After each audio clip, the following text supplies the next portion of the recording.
எங்கள் சங்கத்திலேயே 1 மணி நேரம் நான் பேசணும். 10 பொருத்தமும் வெத்து பொருத்தமேன்ட்டு. என்ன காரணம்னா, திருமணத்தை பற்றி பேசுகிறப்ப 2, 7, 8 தான் நமக்கு ரொம்ப முக்கியம். அப்படி இருந்தால் என்ன சார் ஆகும் அப்படின்னா, 2ஆம் இடத்துல இருந்ததுன்னா அவருக்கு திருமணமே இல்லைன்னு எழுதி கொடுத்தாங்க. சுக்கிரன் என்பது 7ஆம் இடம். அப்போ சுக்கிரன் கெடாமல் இருந்ததுன்னா அந்த ஜாதகத்தில் அழகான மனைவி, அற்புதமான மனைவி, தன்மையான மனைவி. லக்கணம் விழுந்துருச்சு அப்படின்னாவே நீங்கள் அன்ஃபிட், 90% அவுட். எந்த வேலைக்கு நிலாய்க்கு இல்லை, எதில் எடுத்தாலும் வெற்றி வராது. அந்த அளவுக்கு லக்கணம் என்பது ரொம்ப முக்கியம். அந்த முத்திநாதன் இந்த செவ்வாய் என்ற 7ஆம் அதிபதிக்கு 6, 8 மறையக்கூடாது. வந்தால் என்ன சார் ஆகும்? கல்யாணம் நின்று போகலாம். சரி, எல்லாம் பார்த்துட்டோம், பொருத்தமெல்லாம் இருக்குது, ஓகே, நாம் வந்து கல்யாணம் பண்ணிக்கலாம்னு வர்றப்ப கல்யாணம் பண்ணுற தேதி அன்னைக்கு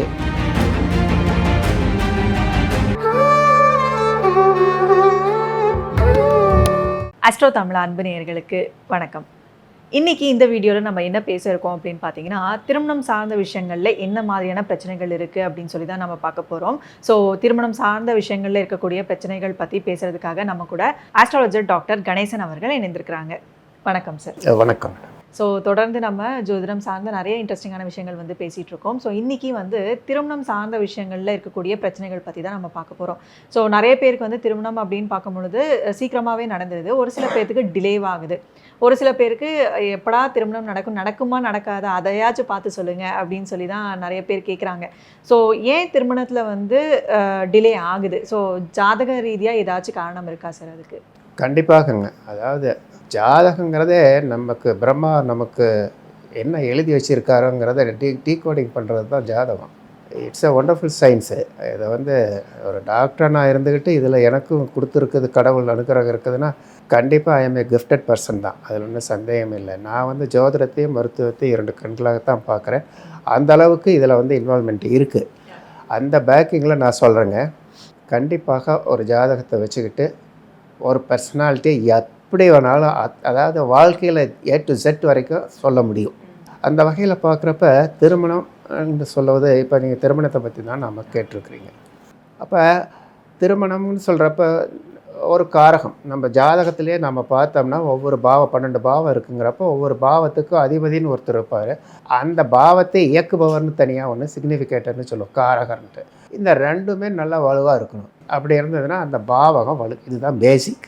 இப்போ திருமணம்னு வர்றப்ப திருமணத்துக்கு எந்தெந்த பாவம் முதல்ல பார்க்கணும் அப்படின்னா, திருமணம் எதுக்காக பண்ணிக்கிறேங்க? காமத்துக்காகவே அல்ல. இது வந்து வம்ச விருத்திக்காகத்தான் நாம் பார்க்குறோம். அதாவது குடும்ப வளர்ச்சி, குடும்ப விருத்திக்கு. அப்போ குடும்பம் 2ஆம் இடம். அப்போ 2ஆம் இடத்தை பார்க்கணும், 2ஆம் இடத்தை அதிபதியை பார்க்கணும். 2ஆம் இடத்துக்கு காரகம் வகிக்கக்கூடியவர் யார்? சந்திரன். அந்த இடத்த பார்க்கணும். இதே இன்னொரு விதமாக பார்க்கணும். அப்போ காலபுருஷனுக்கும் 2ஆம் இடமும் பார்க்கணும், சுக்கிரன், அதாவது ரிஷபம். இப்படி பல வகையிலும் ஒரு ஈவெண்ட்டை நாம் சம்மந்தப்படுத்தணும்.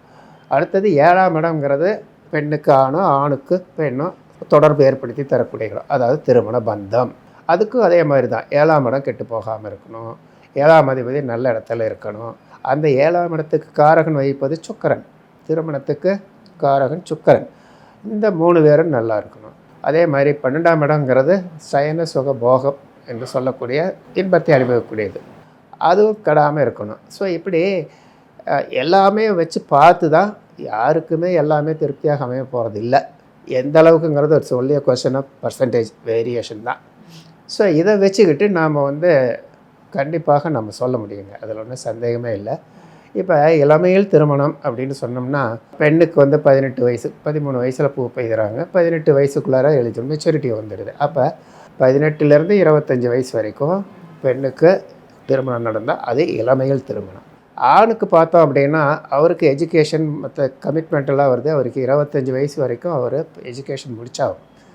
அப்புறம் தான் அவருக்கு தொழிலுக்கு எல்லாமே அதில் வந்துடுறாரு.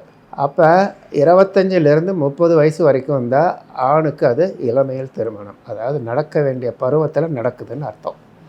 அதுக்கு மேலே போச்சு, கல்யாணமே ஆகலை அப்படின்னா சம்திங் கோளாறு ஜாதகத்தில். அப்போ 30க்கு மேலே போகிறப்ப அது வந்து தாமதித்த திருமணங்கிற கேட்டகரியில் வந்துடுது. 30லேருந்து 35 வரைக்கும் வர்றப்ப டிலேடு மேரேஜ். அப்போ 35க்கு மேலேயும் தாமதம் வந்தது அப்படின்னா அவர் வந்து கர்ம வினையில் பாதிக்கப்பட்டிருக்காரா, அல்லது திருமணத்தை நடத்தி தரக்கூடிய தசாபுத்தியிலே வரலையா, எல்லாமே நாம் கொஞ்சம் டீப்பாக பார்க்க வேண்டிய ஒரு கட்டாயம் ஆட்டோமேட்டிக்காக வந்துடுதுங்க. இப்போ இளமையில் திருமணம், இப்போ திருமணம்னு வந்துருச்சுனாவே நம்ம முதல்ல பாவகத்தை சொன்னோம். 2, 7, 12, 11 சொல்கிறோம். ஏன்னா 11 வந்து இன்னொரு வகையில் அதில் சம்மந்தப்படுது. இந்த 2, 7ஓட தொடர்புனால் வரக்கூடிய இன்பம், திருப்தி, அதை வந்து 11ஆம் இடம் காட்டுது. லாபம்னு சொல்லுவோம். 12ஆம் இடங்கிறது திருமணத்தோட லிங்க் ஆகிறது. அதனால் 12 நம்ம எடுத்துக்கலாம். இந்த கிரகம் 9 இருக்குது. இதில் நடத்தி தருபவர் யார் சம்மந்தப்பட்டவர்கள்னா 4 பிளானட். செவ்வாய், சுக்கிரன், குரு பகவான், சனி கர்மா. செவ்வாய் மங்களகாரகன், சுக்கிரன் வந்து காமகாரகன், சனி வந்து கர்மா, குரு வந்து ஜீவன். அப்போ இந்த 4 கிரகமும் போதுங்க திருமணத்தை இயக்குவதற்கு. சரி, எல்லாமே நல்லாயிருச்சுன்னா எப்படி அங்கே பிரேக் எப்படி வந்தால் தானே உங்களுக்கு தாமதம் வருது. அந்த பிரேக்குக்கு வரக்கூடியது 2 பிளானட், ராகு கேது. 3ஆவதாக நம்ம சனியும் எடுத்துக்கிறோம். அவர் கர்மா நல்லதாக இருந்ததுன்னா சீக்கிரம் நடத்திடுவார். அந்த பையனோட ஜாதகத்தில் கர்மா நல்லா இல்லைன்னா போஸ்ட்போன் பண்ண வைப்பார், தடை செய்ய மாட்டார், போஸ்ட்போன் ஆகும், அவ்வளோதான். இதுதான் இப்போ நாம் இந்த 4 கிரகத்தையும் நம்ம 2, 7, 12, 11ஓட தொடர்பு முடித்து பார்க்குறோம். 2, 7, 11 இளமையில் திருமணம்.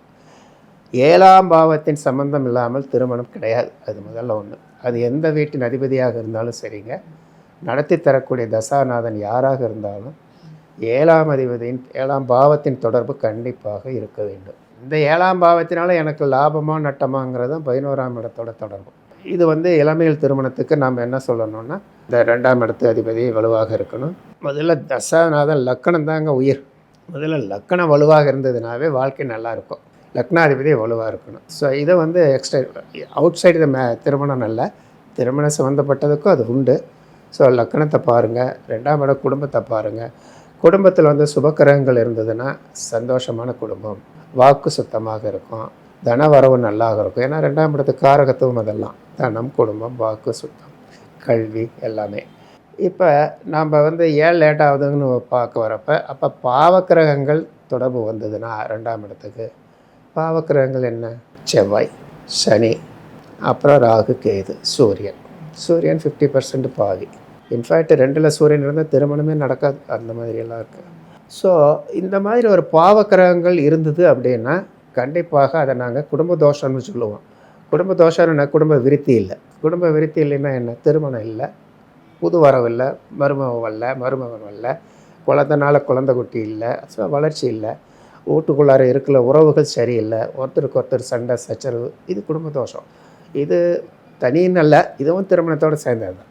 ஸோ பாவக்கிரகங்களின் தொடர்பு 2ஆம் இடத்துக்கோ 2 குடையவனுக்கோ 2ஆம் அதிபதிக்கோ இருக்கக்கூடாது.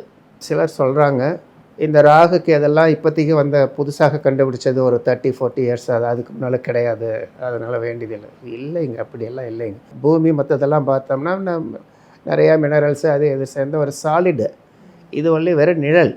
ஸோ அதனால் உங்களுக்கு ஒன்றும் கிடையாது அப்படின்னு சொல்கிறாங்க. அப்புறம் ஒன்றுமே இல்லாத ஒரு நிழலுக்கு போய் நீங்கள் அது உச்சம் நீச்சம்னு எப்படி சொல்ல முடியும்? ஸோ அவங்க லாஜிக் கரெக்டு. ஸோ உச்சம் நீச்சம்னா ஒரு பொருள் நகரணும். இது ஒன்றுமே இல்லை, நீ இந்த பூமியோ சந்திரனோ டவுந்தால் தான் அது ஷேடோ வரப்போகுது. அப்புறம் எங்கேருந்து உச்சம் வருது? ஸோ அதெல்லாம் ரூல்ட் அவுட்டுங்க, அதை கண்டெய்லி அக்செப்ட். பட் அந்த நிழல் யார் உருவாக்குறாங்க? சந்திரன், பூமி, சூரியன். ஸோ இவங்களுடைய டிஸ்டன்ஸை பொறுத்து கண்டிப்பாக ஏதோ ஒரு வைப்ரேஷன் நடக்குது. அந்த வைப்ரேஷனை தான் நாம் வந்து ராகு இந்த ராசியில் இருந்ததுன்னா தோஷம்னு நம்ம சொல்கிறோம். அந்த வகையில் ராகு ஒரு பாவி. ஸோ ஒரு பாவக்கிரகங்கள், டாப் மோஸ்ட் பாவக்கிரகங்கள், அவர் வந்து 2ஆம் இடத்துல இருக்கிறப்ப கண்டிப்பாக திருமணத்தை தடை செய்யும்.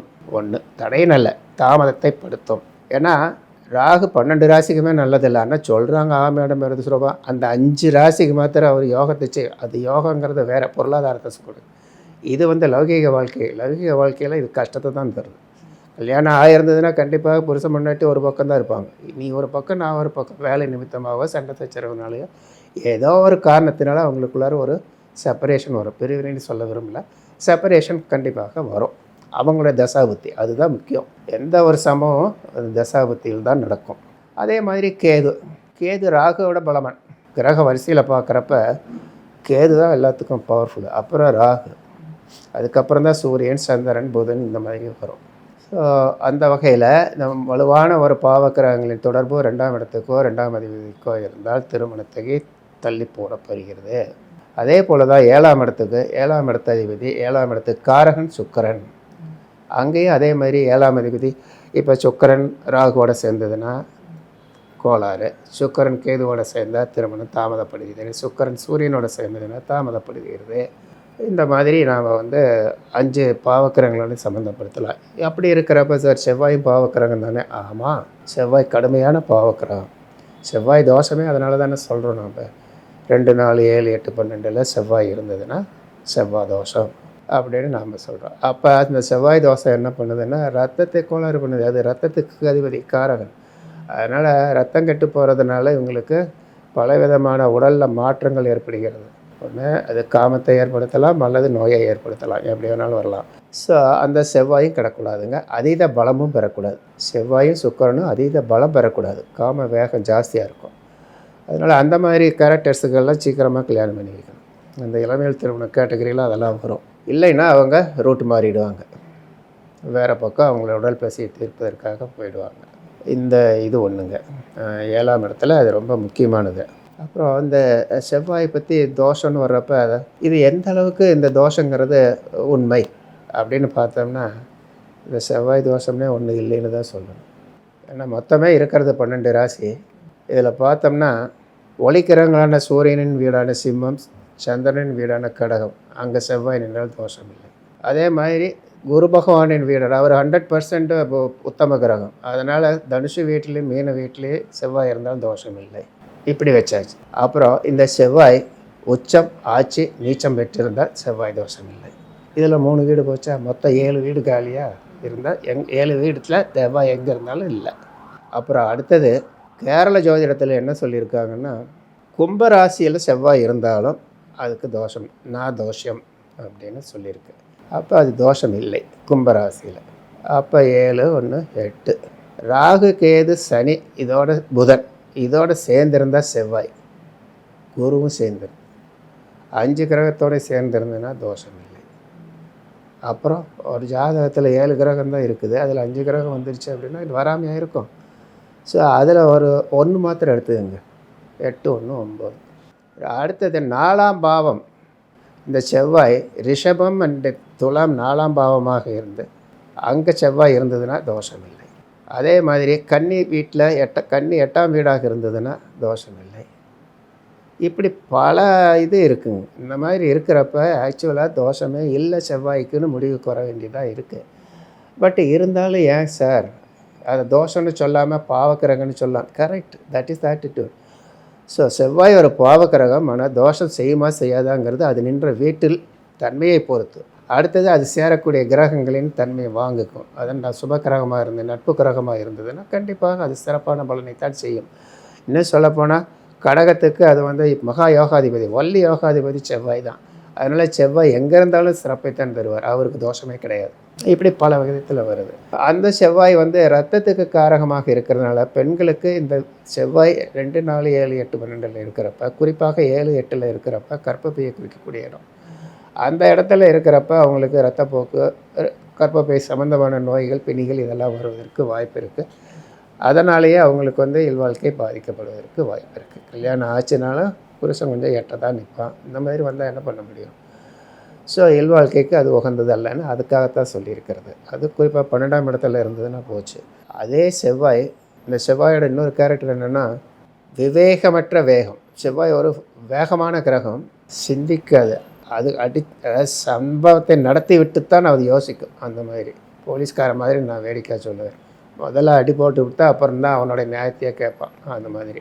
ஸோ அது என்ன, செவ்வாய் சுக்கிரனோட சேர்றப்ப, சுக்கிரன் ஒரு காம கிரகம், இது வேக கிரகம். ஸோ முடிவு நல்லதாக கெட்டதானே தீர்மானிக்கிற சக்தி அந்த இடத்துல போயிடுது.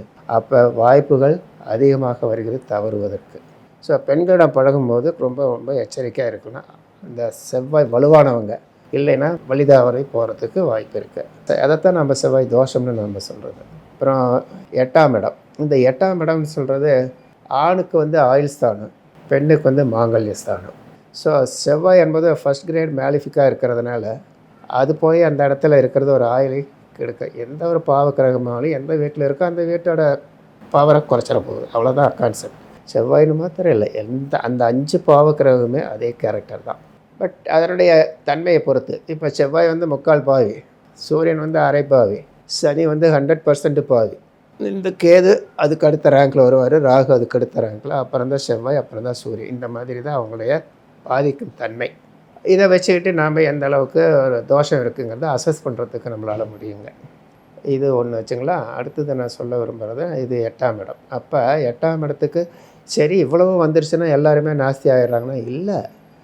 அந்த செவ்வாய் அந்த 7ஆம் இடமோ அல்லது 8ஆம் இடமோ வர்றப்ப அவரோட வீடாக இருந்ததுன்னு வைங்க, ஒன்றும் இல்லை, என் வீட்டை நான் பாதுகாப்பேன். ஸோ பாவக்கிரகங்கள் தோஷ ராசியில் வரும் பொழுது அவர்கள் ஆதிபத்திய வீடாக இருந்தால் அல்லது உச்ச வீடாகவோ இருந்தால் அந்த தோஷம் இல்லை.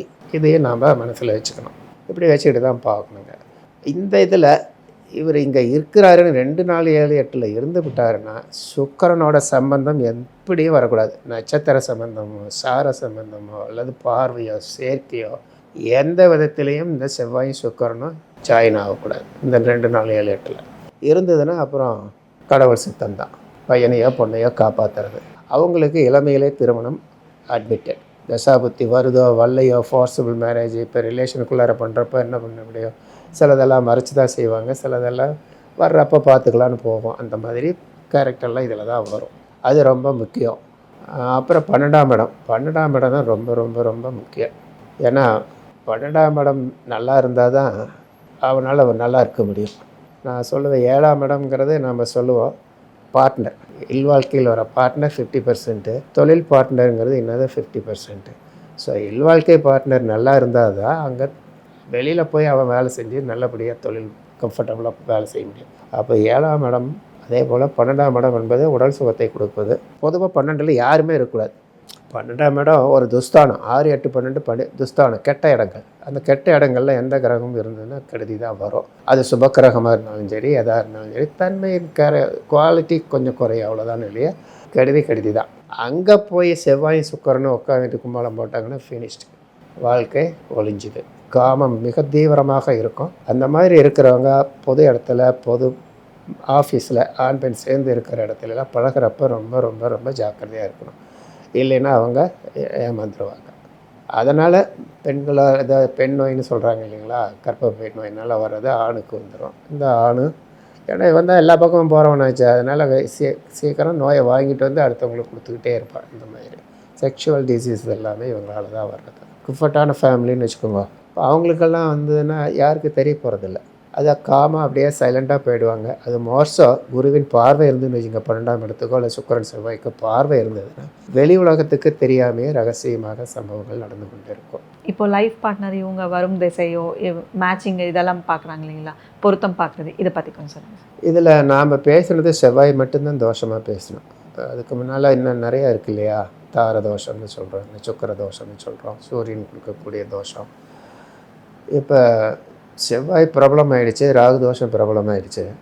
சூரியனை பற்றி நீங்கள் கேள்விப்பட்டதில்லை. சூரியன் வந்து அக்னி பிளம்பு. அப்போ அவர் எந்த இடத்துல இருந்தாலும் அதை நாஸ்தி தான், அழிச்சிருவார். நமக்கு வேண்டியது திருமணத்தை பற்றி பேசுகிறப்ப 2, 7, 8 தான் நமக்கு ரொம்ப முக்கியம். 12 முக்கியம்.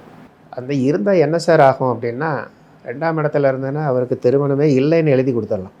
குறிப்பாக கூடவே அந்த சனி பகவானை எட்டி பார்க்குறாருன்னு வைங்க, அல்லது ராகுவோடது பார்வையினால் அல்லது ராகுவின் நட்சத்திரத்தில் இருந்தார் அப்படின்னா இந்த சூரியன் கண்டிப்பாக திருமணத்தை தடை செய்யும் அல்லது தாமதப்படுத்தும் அல்லது தடை செய்யும். பெரும்பாலும் 35 வயசுக்கு முன்னால் ஆகிறது இல்லைங்க. அதே போல் 7ஆம் இடத்துல இருந்தாலும் அப்படி தான், 8ஆம் இடத்துல இருந்தாலும் அப்படி தான். 12ல் இருந்தால் அது வேறு, அது திருமணத்தை பாதிக்காது.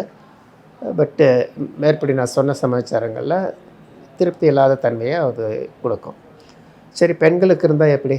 பெண்களுக்கும் அதே தான். ஆனால் இந்த 2ல் இருக்கிற சூரியனுக்கு தோஷ சாமியம்னு நாம் சொல்லுவோம். திருமண பொருத்தம் பார்க்குறப்ப சாமியம் என்ன தோஷம் இருக்குது, செவ்வாய் தோஷமா, ராகு தோஷமா, நான் இது கலத்தர தோஷமா, சூரியன் கொடுக்குற தோஷமா, அல்லது கிரக சேர்க்கையினால் வரக்கூடிய தோஷம், அது நிறையா இருக்குது. அது அப்புறம் பேசுவோம். அந்த மாதிரி இருக்கிறப்ப இந்த சூரியன் வந்து 2ஆம் இடத்துல இருக்கிற சொல்லிட்டேங்க, அது குடும்ப தோஷத்தில் வந்துடுது கண்டிப்பாக.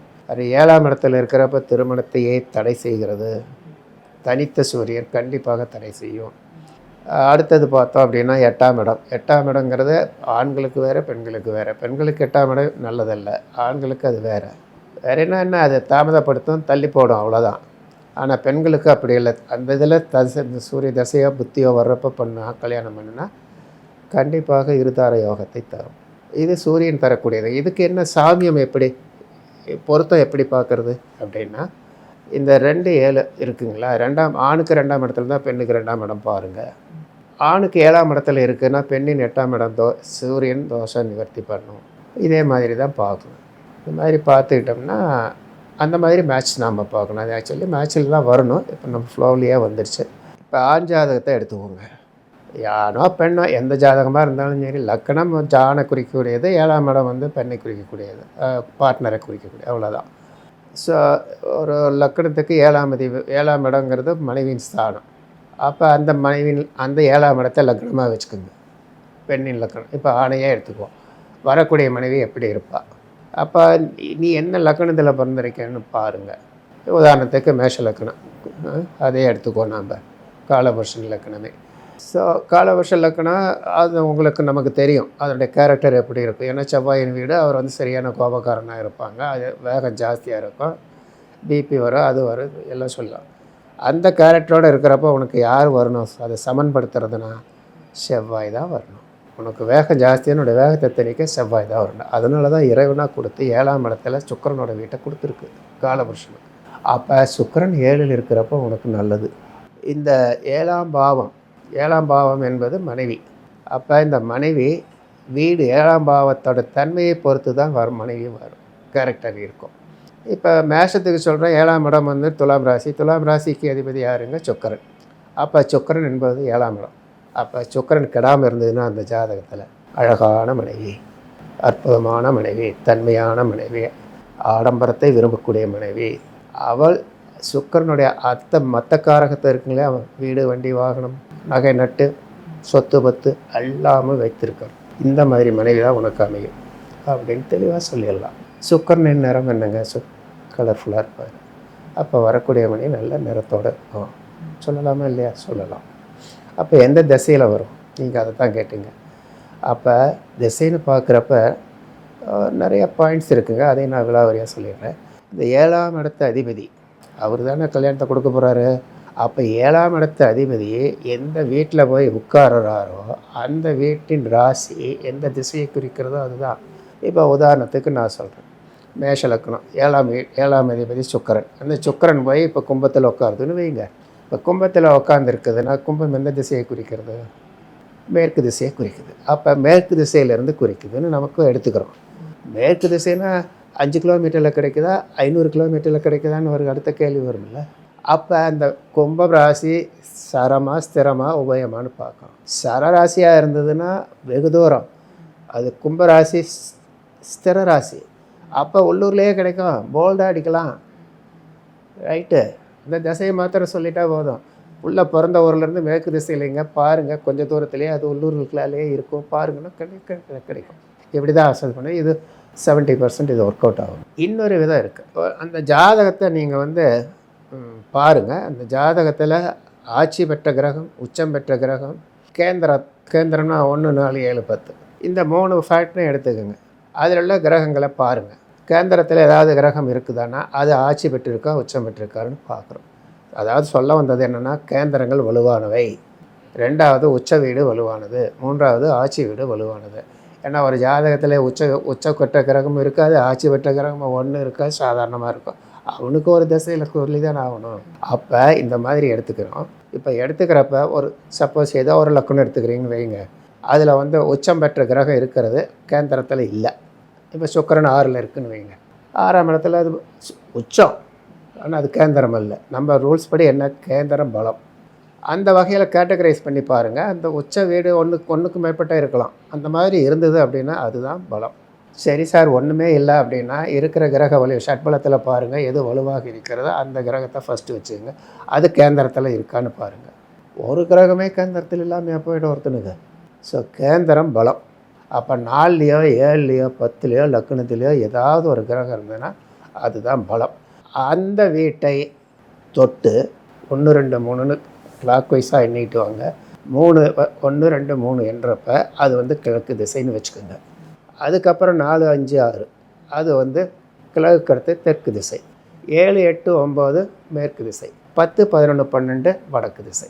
இப்போ நம்ம ஜாதகத்தை எடுத்துக்கிறோம். லக்கணத்துக்கு 7ஆம் இடம் இந்த திசையில் எங்கே விழுவுதோ அங்கே தான் பொண்ணு இருக்குது. ஸோ இது வந்து திசைகளை பற்றி சொன்னீங்க. இப்போ வந்து பொருத்தம் அப்படின்னு பார்க்கும்பொழுது இந்த நட்சத்திர பொருத்தம் மட்டும் இருந்தால் போதுமா, இல்லை வேறு ஏதாவது இருக்கா அப்படின்னு சொல்லி நிறைய பேருக்கு ஒரு கன்ஃபியூஷன் இருக்குது. ஸோ பொருத்தம் அப்படிங்கிறது வந்து எப்படி பார்க்கணும் சார்? பொருத்தங்கிறது எங்கள் நாடி ஜோதிட ஆசான்னு சொல்லி கொடுத்தது எங்களுக்கு எப்படின்னா, தாராபுரம் ஐயா எல்டி சார் 10 பொருத்தமும் வெத்து பொருத்தமே மாறு. இதை வந்து நான் அனுபவித்து பார்த்துட்டேன். என்னுடைய பேரனோட இதுக்கு அல்லாடி நொந்து போய் எங்கள் சங்கத்திலேயே 1 மணி நேரம் நான் பேசினேன். 10 பொருத்தமும் வெத்து பொருத்தமேன்ட்டு. என்ன காரணம்னா எல்லாம் எண்ணிக்கைங்க, நம்பர்ஸ். தினப்பொருத்தம்னு எடுங்க, 2, 4, 6, 8 நட்சத்திரம். பெண்ணி நட்சத்திரத்துலேருந்து 2வது நட்சத்திரம் நல்லது, தினம் வலுவாக இருக்குது, 4 நல்லு, 6 இந்த மாதிரி சொல்கிறேன். ரைட் ஐயா, நீ சொல்கிறத ஏற்றுக்கிறேன். அடுத்தது வரோம் கணப்பொருத்தம், நம்பர் அல்ல. அடுத்தது பார்க்குறோம் மகேந்திர பொருத்தம். மகேந்திர பொருத்தம் பார்க்குறோம். அதுக்கு நீங்கள் என்ன பண்ணுறீங்க, 1, 4, 7 3 3ஆக பிரிச்சுக்கிறோம். அங்கே 4 4ஆக பார்க்குறோம். 1, 4 அந்த மாதிரி வரும். 1, 4, 8, 12, 16. இங்கே 3 வரப்போ 1, 3, 4, 4, 3, 7, 7, 3, 10 இந்த நட்சத்திரங்கள் தான் உங்களுக்கு வலுவானவைன்னு சொல்கிறேன். அப்போ அங்கே வலுவானு சொன்னது என்னாச்சு? அப்போ ஆட்டோமேட்டிக்காக தினப்பொருத்தம் இருந்ததுன்னா மகேந்திர பொருத்தம் இருக்காது. Very rare. அங்கே 4 கரெக்டு, இங்கே 1 4 கரெக்ட். இந்த 2 ஐட்டம் தான் பொருத்தமாக வரும். இங்கே 13க்கு வரும். 9 4 13 வரும். அங்கே வராது. அந்த 13லேயே நீங்கள் வந்து அந்த இது நம்ம சொல்லுவோம் ராசி பொருத்தத்தில் 13 நட்சத்திரத்துக்கு மேலே இருக்கணுங்கிறது ஒரு விதி. ஸோ இப்படி ஒரு விதியை இன்னொரு விதியை கான்ட்ரடிக்ட் பண்ணுறப்ப இதனால் என்ன பிரயோஜனம்? அதனால் இது வந்து சரியில்லை அப்படிங்கிறது பெரும்பாலானவர்கள் இப்போ நவீன காலத்து வந்த ஜோதிடர்கள் எல்லாம் ஆராய்ச்சி மனப்பான்மையுள்ளவர்கள் அதை வந்து சொல்கிறாங்க. அது வந்து நம்ம ஏற்றுக்கிற மாதிரி தான் இருக்குது. இப்போ இந்த பொருத்தம் பார்க்குறதுங்கிறது நான் பார்க்குறதுன்னு சொல்லிடுறேங்க. கஸ்டமரை நம்ம முதல்ல கன்வின்ஸ் பண்ணணும். நீங்கள் என்ன தான் ஆராய்ச்சி பண்ணினேன், நான் இதை பண்ணினேன் அதை பண்ணினேன், அதெல்லாம் வேலைக்கு ஆகாது. அவங்கள திருப்திப்படுத்தினா அவங்க ஃபீஸ் பே பண்ணுறாங்க. அப்போ நான் முதல்ல 10 பொருத்தத்தை பார்த்துட்றேன். அதாவது கடலங்குடி நடேச சாஸ்திரிகள் சொன்னது என்னென்னா, தினப்பொருத்தம் இருந்ததுன்னா நீ மேற்கொண்டு 10 பொருத்தத்தை ஆராய்ச்சி பண்ணுவதற்கு அனுமதி கொடுத்ததாக அர்த்தம். தினப்பொருத்தம் இல்லைன்னா அந்த ஜாதகத்தை தூக்கி வெளியே போடுங்கிறார். அப்போ தினப்பொருத்தத்துக்கு அவர் அந்த காலத்தில் அவ்வளோ முக்கியத்துவம் கொடுத்துருக்கார். நான் எடுத்துக்கிற தினப்பொருத்தம் பார்ப்பேங்க. 2வது யோனி பொருத்தம் பார்ப்பேன். இங்கே சமாச்சாரம் சரியாக இருந்தால் தான் அவன் திருப்தியாக வெளியே போவான். இங்கே கோளாறுன்னா போச்சு. அடுத்தது வசிய பொருத்தம். வசியம் லேசாக சிக்காது. ஒரு நட்சத்திர ராசி பொருத்தம் பார்ப்போம், ராசி பொருத்தம் கிடைக்கும். அதே பார்த்தோம்னா அவங்களுக்கு வசியம் கிடைக்காது. வசியம் கிடைக்குதுன்னு பார்த்தோம்னா ராசி பொருத்தம் மிஸ் ஆகிடும். இதனால தான் இந்த 10 பொருத்தத்தில் கோளாறுங்க. வசியம். ஸோ 4 தான். தின பொருத்தம், யோனி பொருத்தம், வசிய பொருத்தம், ராசி பொருத்தம். இந்த 4 தான் ரொம்ப முக்கியம். இது கிடைச்சதுன்னா இந்த ஜாதகத்தை நான் ஆய்வுக்கு எடுத்துக்குவேன் அப்படின்னு நான் வச்சுடுவேன். இதை மட்டும் வச்சுக்கிட்டு நான் பலன் சொல்வது இல்லை. வேறு என்ன முக்கியமானதுன்னா, இந்த ஜாதகத்துக்கு இந்த பெண்ணின் ஜாதகம் ஓகேவா, கொண்டு வந்த ஜாதகம் பெண்ணின் ஜாதகம் பொருத்தம் இருக்கான்னு தானே கொண்டாடுறாங்க. அப்போ வெறுமனே நட்சத்திரத்தை மாத்திரம் வச்சுக்கிட்டு ராசி மாத்திரம் வச்சுக்கிட்டு சொன்னால் இப்படி அது பார்த்தா திருப்தியாக இல்லை. நான் என்ன பண்ணுறேன்னா, இப்போ அந்த மாதிரி லைனில் வந்துட்டாங்க. லக்கணம் என்பது உயிர். லக்கணம் என்பது உயிர், உடம்பு, ஆரோக்கியம், அழகு, பர்சனாலிட்டி, உன்னுடைய சாமர்த்தியம், திறமை அத்தனையும் குறிப்பது இதுதான். அதனால தான் அது ஆன்மான்னு சொல்கிறோம். அதுக்கு அதிபதியாகத்தான் சூரியனை வச்சுருக்கு, ஆன்மக்காரகன். அவ்வளோ முக்கியமானது. நீ லக்கணம் விழுந்துருச்சு அப்படின்னாவே நீ அன்ஃபிட், 90% அவுட்டு. எந்த வேலைக்கு நீ லாய்க்கு இல்லை, எதில் எடுத்தாலும் வெற்றி வராது. அந்த அளவுக்கு லக்கணம் என்பது ரொம்ப முக்கியம். அப்போ லக்கணத்தை நான் உயிர் பொருத்தமாக எடுத்துக்கிறேன். இந்த லக்கணத்துக்கு பெண்ணின் லக்கணம் 6 8ஆக வரக்கூடாது. அதுதான் 6 8 12ங்கிறது துஸ்தானம். 12ங்கிறது வேறு கேட்டகரியில் போயிடுது. 3ங்கிறது துஸ்தானம் தான், அதுவும் 50% இல்லைன்னு. ஸோ 6 8 தான் சஷ்டாஷ்டக தோஷத்தையே கொடுக்குது. அப்போ இவருடைய லக்கணத்துக்கு அது 8ஆவதாவோ 6ஆவதாவோ 2 வரக்கூடாது. உதாரணத்துக்கு சொல்கிறேன்னா ரிஷப லக்கணம்னு வச்சுக்கோங்க, தனுஷ லக்கணத்துக்கு ஒத்துக்காது. அந்த மாதிரி தான். அப்போ மேலே மீன லக்கணம்னு எடுத்திங்கன்னா இந்த துலா லக்கணம் ஒத்துக்காது. இப்படி. ஸோ ஃபஸ்ட்டு இந்த மாதிரி இல்லை, 2 பேரும் சமசப்தமாக இருக்காங்கன்னா உத்தம பொருத்தம். அப்போ உயிர் பொருத்தம்ங்கிறது அங்கே இருக்குது. ஸோ டிக் அடிச்சிடலாம். உயிர் பொருத்தம் 2 பேர்த்தையுமே ++ போட்டுடலாம். அடுத்தது உடல் பொருத்தம். உடல் பொருத்தம் தானே ரொம்ப முக்கியம். அப்போ அந்த உடல் பொருத்தங்கிறது யார்? சந்திரன். அப்போ சந்திரன் என்ன கேட்டகரியில் இருக்காருன்னு பார்க்குறோம். இந்த சந்திரன் வந்து உடலுக்கும் அதிபதி, மனதுக்கும் அதிபதி, புத்திக்கும் அதிபதி இல்லையா? இந்த 3 வகை. அதனால் ராசி பொருத்தங்கிறது ரொம்ப முக்கியம். இந்த ராசி பொருத்தம் 10 பொருத்தத்தில் வரதே தான் இங்கேயும். இங்கே என்னன்னா, இந்த ராசி அந்த ராசிக்கு எத்தனாவது 6 8 இருக்கக்கூடாது, அவ்வளோதான். இங்கே நட்சத்திரத்தில் கணக்கு எடுக்கிறது. ஏன்னா ஒரு ராசியில் 2.25 நட்சத்திரம், அதை குறிப்பாக போனால் 3 நட்சத்திரமே இருக்குது. அப்படி இருக்கிறப்ப நட்சத்திரத்தை விட்டுட்டு ராசியை மாத்திரம் தான் எண்ணிக்கை. இந்த ராசியிலேருந்து அந்த ராசி 6 8 இருக்கக்கூடாது, அவ்வளோதான். 2 12 இருக்குதுன்னா அது ஒரு மத்தியம பொருத்தம்னு நம்ம எடுத்துக்கிறோம். சரி, இது வந்து ராசி பொருத்தம்னு நம்ம எடுத்துக்கிட்டால் ரைட்டு. பெண்ணின் ராசிக்கு ஆண் வந்து 10வது ராசியாக வருதுன்னு வைங்க, அது உத்தம பொருத்தம். இங்கே 6 8 தானே இருக்கக்கூடாது, மீதி எல்லாமே இருக்கலாம் இல்லை. ஸோ இந்த வகையில் நாம் பார்க்குறப்ப உடல் பொருத்தம் வந்துடுது. இந்த புத்தி பொருத்தம்னு ஒன்று இருக்கு இல்லையா? இந்த புத்தி பொருத்தம் எப்படி பார்க்குறதுன்னா, லக்னாதிபதி நிலையை பாருங்கள். முதல்ல லக்னத்தை பார்த்துட்டீங்க. லக்னாதிபதி நிலை எங்கே இருக்குது? லக்னாதிபதி பெண்ணோட ஜாதகத்தில் இவரோட லக்னாதிபதி எங்கே உட்காந்துருக்காருன்னு பாருங்கள். புரியுதுங்களா? இப்போ மேஷ லக்னத்தை உதாரணமாக எடுத்தோம். அப்போ மேஷ லக்னத்துக்கு அதிபதி செவ்வாய் பெண்ணின் ஜாதகத்தில் எங்கே போய் உட்காந்துருக்குன்னு பார்க்குறோம். அப்போ 11ல் இருக்குதுன்னு வைங்களேன்.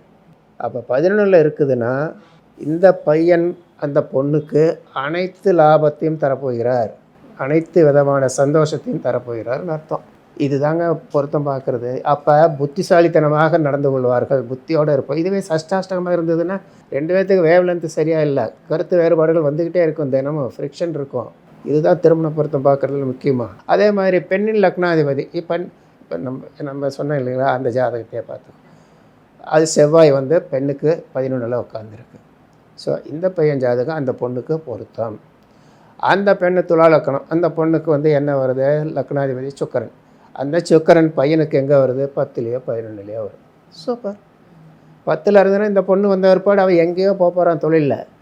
11ல் வந்ததுன்னா சந்தோஷம் வர்றப்பவே சொல்லவே வேண்டியதில்லை. அதுவும் என்ன சொல்ல போனால் 10ஆம் இடங்கிறது பையனோட 10ஆம் இடத்துக்கு வர்றப்போ பொண்ணு சீர்சனத்தையோட நிறைய சொத்து பத்தோடு வருவாள்.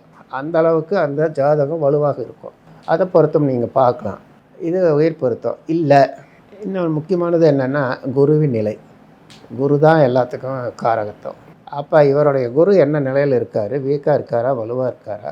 இந்த ஜாதகத்தில் வீக்காக இருந்ததுன்னா அவர் அங்கே இருந்துக்கிட்டு இவரை பார்க்குறாரா, அல்லது அந்த ஜாதகம் இதோட மேட்ச் ஆகுதா, இப்படி பார்க்கணும். இப்போ என் ஜாதகத்தில் கன்னியில் குரு இருக்காருன்னு வைங்க. என் ஒய்ஃபுக்கு ஜாதகத்தில் குரு மேலேயே கன்னி மேலேயே அவளுக்கும் இருந்தது அப்படின்னு வச்சா அற்புதமான அண்டர்ஸ்டாண்டிங், ரொம்ப அற்புதமான ஒரு பொருத்தம் அது. ஏன்னா டபுள் குரு இருக்கிற மாதிரி ஒரு ஜாதகத்தில். அதே மாதிரி உடல் பொருத்த ராசி பொருத்தத்துக்கு அதிபதி சந்திரனாக இருக்கிறதுனால ஒருவரின் ஜாதகத்தில் உள்ள சந்திரனை குரு பகவான் மற்றவரின் குரு பார்த்ததுன்னா அந்த பெண்ணுக்கும் என்ன மனது இருக்கிறது, அவளுக்கும் ஒரு ஆசாபாசங்கள் இருக்குதுன்னு இந்த ஜாதகன் உணர்ந்து கொள்கிறார். அதனால் நல்ல ஒரு அண்டர்ஸ்டாண்டிங்கோட குடும்பம் விருத்தி ஆகும். அதே மாதிரி தான் பெண்ணின் குருவோ ஆண் ஜாதகத்தோட லக்கணத்தை பார்க்கணும். இப்படி 36 வகையான பொருத்தம் இருக்குது. இது ஒன்று. அடுத்தது முக்கியமான இடம் எதுங்க? புத்திர தோஷம். புத்திர பாக்கியத்தை கல்யாணங்கிறதே புத்திர பாக்கியத்துக்கு தான், சந்ததி விருத்திக்காக தான் கல்யாணம். அப்போ 5ஆம் இடம் நல்லா இருக்கா முதல்ல அதை பார்த்துக்குறோம். அப்போ 5ஆம் அதிபதி என்ன நிலையில் இருக்குது, தன்னுடைய ஜாதகத்தில் என்ன நிலையில் இருக்குது, அது அடுத்தவங்களோட ஜாதகத்தில் எங்கே போய் உட்காருது, அவ்வளோதான். அதே மாதிரி பெண்ணின் 5ஆம் அதிபதி, நான் எடுத்துக்கிட்ட உதாரண ஜாதகத்துக்கு பெண்ணின் 5ஆம் அதிபதி சனி பகவான். அந்த சனி பகவான் ஆணின் ஜாதகத்தில் 10ல் இருந்தாருன்னா நல்லது, 11ல் இருந்தால் நல்லது, 8ல் இருக்கக்கூடாது, 6ல் இருக்கக்கூடாது, 12ல் இருக்கக்கூடாது. அப்படி இருந்தது ஒரு வேளை 12ல் இருக்குது அப்படின்னா அது இந்த பெண்ணினால் இந்த பையனுக்கு புத்திர தோஷம் வரும். அதே மாதிரி இந்த பையனோட 5ஆம் அதிபதி பெண்ணின் ஜாதகத்தில் எங்கே போய் உட்காந்துருக்காருன்னு பார்த்தா நாம் சொல்ல முடியும். 6 8 12 இல்லை, ஆனால் நீச்சமாக இருக்குது அப்படின்னா அப்போ புத்திர தோஷத்தை கொடுக்க புத்திரனை. ஏன்னா காலபுருஷனின் 5ஆம் இடம் சூரியன், சிம்ம வீடு. சூரியன் தான் முதல் புத்திரன். அவர் போய் நீச்சமாகக்கூடாது. ஸோ இந்த மாதிரியெல்லாம் பொருத்தம் பார்க்கணுங்க. அடுத்தது 5ஆம் அதிபதி தான் நமக்கு அதிர்ஷ்டத்தை புத்திசாலித்தனம் எல்லாமே அதுதான் 5ஆம் அதிபதி. அப்போ 5ஆம் வீட்டு அதிபதி இவருடைய ஜாதகத்தில் எப்படி இருக்குது, அடுத்த இந்த ஜாதகம் அங்கங்கே போய் உட்காரப்போ எந்த நிலையில் இருக்குது, எல்லாமே சஷ்டாஷ்டகமாக வரக்கூடாது. அதுதான் ரொம்ப முக்கியம். இப்படி உயிர் பொருத்தம் பார்க்குறோம், உடல் பொருத்தம் பார்க்குறோம், புத்தி பொருத்தம் பார்க்குறோம், ராசி பார்க்குறோம், ராசி அதிபதி பொருத்தம் பார்க்குறோம். ராசி அதிபதி பெண்ணின் ராசி அதிபதி ஆணுக்கு எங்கே போய் உட்காருது, ஆணின் லக்னாதிபதி பெண்ணுக்கு எந்த இடத்துல உட்காருது, இது எல்லாமே நாம் பார்க்குறோம். 5ஆம் இடத்துக்கு புத்திர தோஷம் இருக்கான்னு நம்ம பார்த்துறோம். இப்படி ஒவ்வொரு 12 பாவத்துக்கும் நம்ம பார்க்கணும். அதுக்கு யாருக்கும் பொறுமை இல்லை. ஏன்னா மற்றதெல்லாம் முக்கியம் இல்லை இல்லைங்களா? 4ஆம் இடம்னு சொன்னால் சுகம்தான் பார்க்குறான், பந்துக்கள், உறவுகள் அதுதான் முக்கியம். வண்டி வாகனம் இதெல்லாம் ஒரு மேட்ரு ஐயா அப்படின்னு சொல்லிட்டு போயிடுவாங்க. ஸோ இது ரொம்ப ரொம்ப முக்கியங்க. இது மாதிரி அடுத்தது பார்த்தோம்னா தசாபுத்தி வருதா, அது ரொம்ப முக்கியம். திருமணத்துக்கு ஏற்ற காலமானு பார்க்கணும். அடுத்தது 2லேயும் ஏகதசையாக வரக்கூடாது. ஏகதசையாக வந்ததுன்னா அது கேப் வந்து மோர் தென் 1 இயர் இருக்கணும். பட் 2 பேர்த்து ஒருத்தருக்கு செவ்வாய் ஒருத்தருக்கு கேது தசையாக நடக்குதுன்னா அது 7 வருஷம் தான் ஷார்ட் பீரியடு. அப்போ அதை 1.5 வருஷம்னு போட்டோம்னா 2-3 புத்தி ஓடி போயிடும். அதனால் ஒரு 6 மாதம்லாம் சொல்லப்படுது. இப்படி அதையும் நாம் கணக்கில் எடுத்துக்கணும். அதை விட ரொம்ப முக்கியமானது ஒரு பாயிண்ட் இருக்குங்க. சரி எல்லாம் பார்த்துட்டோம், பொருத்தமெல்லாம் இருக்குது, ஓகே நாம் வந்து கல்யாணம் பண்ணிக்கலான்னு வர்றப்ப கல்யாணம் பண்ணுற தேதி அன்னைக்கு என்ன புத்தி நடக்குதோ அந்த புத்திநாதன் அந்த ஜாதகத்தில் 7ஆம் அதிபதி யாரோ அவருக்கு 6-8 மறையக்கூடாது. உதாரணத்துக்கு சொல்கிறேன். இப்போ இதே நாம் எடுத்துக்கிறோம். மேஷலக்குன்னு எடுத்துக்கோங்க. 7ஆம் அதிபதி சுக்கிரன், புத்திநாதன் சுக்கிரனாக வராருன்னு வச்சுக்கோங்க. இந்த புத்திநாதன் 7ஆம் அதிபதி அவரே போயிட்டார். இது நமக்கு ஒத்து வராது. ரிஷபலக்கணம் வச்சுக்கலாம். ரிஷபலக்கணத்துக்கு 7ஆம் அதிபதி செவ்வாய். செவ்வாயோட புத்தியே நடக்குதுன்னு வைங்க அந்த திருமண சம்பவத்தப்போ. அப்போ அந்த செவ்வாயானவர் அந்த புத்திநாதன் யாரோ ஒரு புத்திநாதன், ஏன்னா 7 வருஷத்தில் 9 பிளானட்டும் வரும் இல்லைங்களா, ஏதோ ஒரு புத்திநாதன். அந்த புத்திநாதன் இந்த செவ்வாய் என்ற 7ஆம் அதிபதிக்கு 6-8 மறையக்கூடாது. வந்தால் என்ன சார் ஆகும்? கல்யாணம் நின்று போகலாம். 2 வீட்டில் யாரோ ஒருத்தர் வீட்டில் துர்மரணம் நடக்கலாம், விபத்துக்கள் நடக்கலாம், சண்டை சச்சரவுகள் நடக்கலாம், கல்யாணமே நின்று போகலாம். இதையெல்லாம் நாம் பார்க்கணும். ஒரு திருமண பொருத்தம் பார்க்குறப்ப 2 பேர்த்துக்கும் இந்த மாதிரி இந்த புத்திநாதன் தசாநாதனுக்கு இந்த 7ஆம் அதிபதிக்கு 6-8 நிற்கிறாரா அப்படின்னு பார்க்கணும். இது ரொம்ப ரொம்ப முக்கியம். நிறையா பேர் அதை கவனிக்கிறதே இல்லை. இதை கவனிக்க வேண்டிய ஒரு அம்சம். அது இல்லாமல் இருந்ததுன்னா ரொம்ப சந்தோஷம்.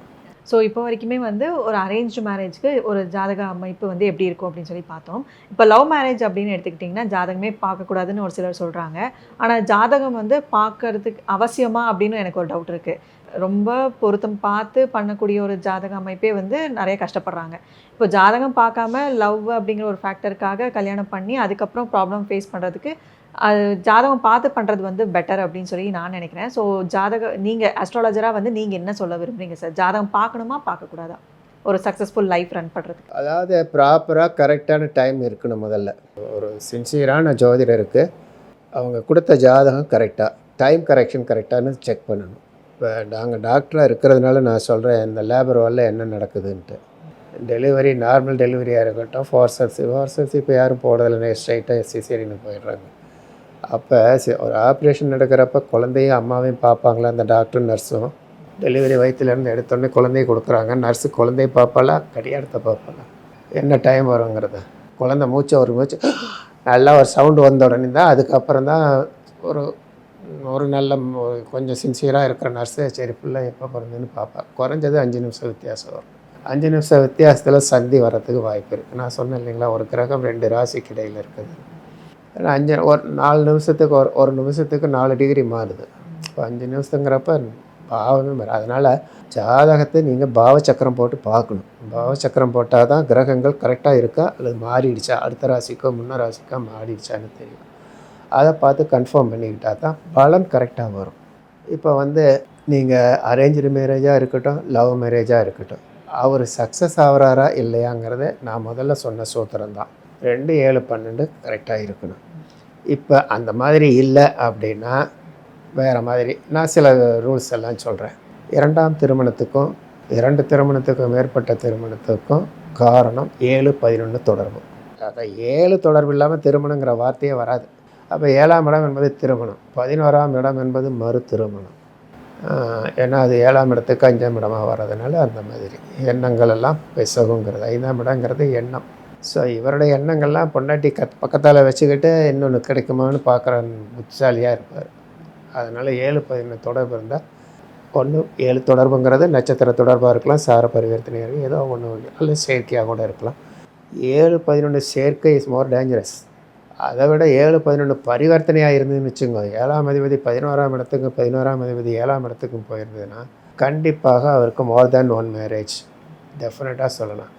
அது மனைவியின் சம்மதத்துடமோ அல்லது மனைவி இல்லாமல் பிரிஞ்சு போகிறதுங்கிறது லீகலாவோ அல்லது மார்டலாவோ இறந்து போனதுனாலேயோ வரக்கூடிய பிரிவினாலேயே இவருக்கு மறு திருமணம் உண்டு. பெரும்பாலும் 7-11ங்கிறது இதுதான் செகண்ட் சேனல் சைடு ரீல் ஓட்டுற மாதிரி அந்த தொடர்பு. அப்போ இது அரேஞ்சு மேரேஜாக இருக்கட்டும், லவ் மேரேஜாக இருக்கட்டும், எதாத்தான் இருக்கட்டுமே. அப்போ 7-11 தொடர்பு வந்துன்னா லவ் பண்ண கல்யாணம் பண்ண பிள்ளைதான் கழட்டி விட்டு போயிட போகிறான். அப்போ லவ் மேரேஜுக்கு என்ன காம்பினேஷன்னு கேளுங்க, அதை நான் சொல்கிறேன். லவ் மேரேஜுக்கு என்ன பண்ணுறோம் அப்படின்னா, ஏன் ஒருத்தன் லவ் பண்ணுறான்? 5ஆம் இடம் என்பது எண்ணத்தை குறிக்கக்கூடியது. 5ஆம் இடம் என்பது எண்ணம், கனவுகள். இதெல்லாம் இந்த கனவுகளுக்கு அதிபதி சூரியன்.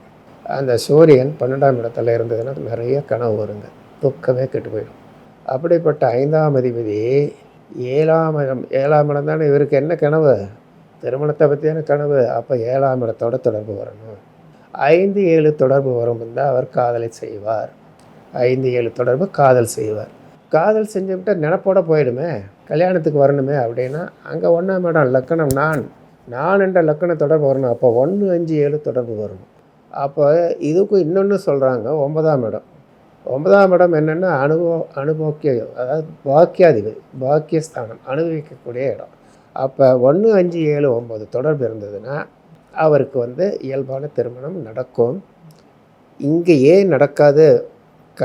கல்யாணம் பண்ணி நடக்கும் இயல்பான திருமணம். நான் சொல்ல வந்தது இதுவே ஜாதி விட்டு ஜாதி, மதம் விட்டு மதம், நாடு விட்டு நாடு, யாரையோ ஒருத்தர் கல்யாணம் பண்ணிக்கிறது, இதெல்லாம் வரதுக்கு காரணம் இந்த 5-7 தொடர்பு மாத்திரம் இல்லைங்க, ராகு கேது சம்பந்தம் வரணும். செவ்வாய் சுக்கிரன் தொடர்பு நம்பர் 1. செவ்வாய்க்கு ராகு கேது தொடர்பு, சுக்கிரனுக்கு ராகு கேது தொடர்பு, சனியின் தொடர்பு. இந்த சனி தான் கெடுக்கிறது. இந்த சனி 2 பேர், அது செவ்வாய் ராகுவாக இருந்தாலும் அது சனியின் தொடர்பு வந்தது அப்படின்னா தான் அவங்க காதல் செய்யவே போகிறாங்க. மதம் மாதிரி காதல் செய்வாங்க. அதுவும் ஜாதி விட்டு ஜாதி கல்யாணம் பண்ணுறவங்களும் அவங்க தான். அப்போ பேசிக்கலாக 5ஆம் இடம் கொஞ்சம் ஸ்பாயில் ஆகிருக்கணும், 7ஆம் இடமும் ஸ்பாயில் ஆகிருக்கும். எதனால் ஸ்பாயில் ஆகுறதுன்னா, பாவக்கிரகங்கள்னால தொடர்புனால அது கெட்டு போயிருந்ததுன்னா இந்த மாதிரி சம்பவங்கள் வரத்துக்கு காரணம். இதில் காரக கிரகம்னு சொன்னது செவ்வாய் சுக்கிரன். இவங்க எந்த காரணத்தை கொண்டும் சனியின் தொடர்பில் வரக்கூடாது, ராகு கேதுன் தொடர்பில் வரக்கூடாது. குறிப்பாக அந்த வீடு எந்த வீடாக இருக்குது, வகை கிரகத்தின் வீடாக இருந்ததுன்னா கண்டிப்பாக அது ஃபெயிலியர். ஒரு சுபக்கிரகத்தின் வீடாக இருந்து இந்த 5-7 சுபக்கிரக ராசியாக இருந்ததுன்னா கண்டிப்பாக அவங்களுக்கு நல்லபடியாக திருமணம் ஆசீர்வாதத்தோடு நடக்கும், பெற்றவர்கள் ஆசீர்வாதம். இதுதான் அந்த லவ் மேரேஜை பற்றி ஒரு இது சொல்லணும். நான் பேசிக் தான் சொல்லியிருக்கிறேன். ஒவ்வொன்றும் ரூல், இந்த ராசினெல்லாம் நான் சொல்லலை, கான்செப்ட் இவ்வளோ தான். சரி, அப்படி வந்தாலும் ஃபெயிலியர் ஆகுதே அப்படின்னு கேட்டிங்கன்னா நான் சொன்ன காரணம்தான். இந்த தசாபுத்தி கெடுக்கக்கூடியது. இந்த 5-7 பாவக்கிரகங்கள் தொடர்பு வருது இல்லைங்களா, ராகு கேது சனி, குறிப்பாக இந்த ராகு கேது சனி 3 கிரகங்கள் தான்.